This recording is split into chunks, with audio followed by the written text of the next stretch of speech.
about roommates? The people you live with that have the potential to be your lifelong friends, as I was told by my parents and grandparents. Now, obviously, this doesn't happen immediately. You go through phase 1, the awkward introduction phase. Phase 2, the kind of getting to know each other phase. Phase 3, what I imagine to be the friendship phase. Phase 4, lifelong best friends. I don't know how accurate that is. But imagine this. Imagine you never pass phase 1. Imagine you say hello, and that's it. Imagine you are me. Breaking the ice is a usual process, that's normal. But luckily for me, you don't have to worry about breaking ice. You just have to worry about breaking a literal concrete wall, because that is what it will take to have one conversation. I showed up like, hey, I'm Liz. Well, that's all I got, folks. I hope you enjoy living with me for the next 9 months. It might not sound bad. Maybe it does sound bad. This has broken me. This has broken me in ways I cannot describe. Before I went to college, I actually thought to myself, knowing that I am me, it would be funny if I just never spoke. But it wouldn't be funny.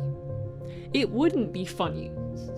It wasn't funny. Anyway, I'm gonna talk about some brief social interactions we had today, which can unfortunately all be fit into a few minute long video, because that is how much we did not discuss anything ever at all. But you know what? It's fine. It's fine. I have no regrets. I don't think about this in bed at night. I don't. Conversation 1. We introduced each other. Rosanna wasn't there on day 1. It was just me and Joanna. So I said, hi, I'm Liz. And she said, hi, I'm Joanna. And that was about it. Conversation 2. Ironing day. My mom taught me how to iron shortly before I came to college, and that would have been a very useful experience had I remembered anything from it, but I didn't. So I bravely approached my roommates. Hey, do you guys know how to, like, iron? Yeah, no, I have an iron. I've had one for 2 years. That's great. I've never used it though. Do you know how? No.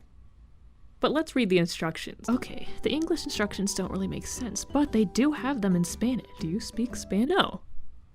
But they do have them. And then Joanna proceeded to read the entire Spanish instructions. They also discussed getting a Venus flytrap for our room, and I suggested maybe getting a succulent instead. But we never figured out how to iron. Isn't that ironic?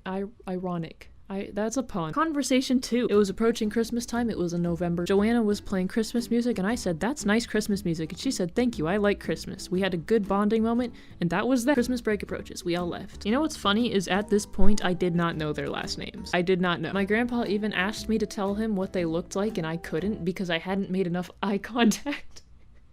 To know. This is honestly just one of those things where I can't make it sound good. There's just nothing I can do. Anyway, after Christmas break, I guess you could say this is the part where we break, because we have to go back and enter the nightmare we separated from. Conversation 3, based on what I remember. One day I walked into the room and they were drawing, and I was like, I draw, and they're drawing now. This is my chance. And so I said, do you like art? And they said, no, we're just doing it for fun. Then we talked about art. And you know what? I don't remember really anything from that conversation, but I remember feeling so great because we talked. We had a whole conversation. It wasn't just 2 sentences. It was like a whole exchange. I asked them a question and they answered, and then I said something else and they said something else too, and it was like a normal human interaction. And you know what's funny? I never did that again. I had a window. I had a door, and I shut it. And you might be like, Liz, what was the point of talking about this? And that's a good question. Every day was a window, and every day I said no. They were very friendly people though. I have nothing against them. They were super sweet. We coexisted very well. Like, I was nice to them, they were nice to me. We just did not communicate. Honestly, I give them a pass on not trying to talk to me that much. As a quiet person, I can say this. Quiet people are terrifying. Like, at least with them, I knew they were friendly because they would talk to each other all the time and I could hear them having normal conversations. With me, they just didn't know. They didn't know if I wanted to talk to them, if I hated them, if I wanted them dead. Because with quiet people, it's a guessing game. Now, most of the time, me and everyone else I've talked to who's been quiet, they're not planning your death, but you can't prove that because they're not saying anything. If they ever find this video, I am so sorry. Seriously though, they're really sweet and I really hope they have a good senior year. In conclusion, this is just one of those experiences where you wish you could redo it and make it better, but you can't. And at the end of the day, you just kind of have to accept that. Accept it as a lesson learned and move on. Next year, I'm rooming with someone I met this past year, so I don't have to worry about this. I will try not to ruminate, because roommate, that was a pun.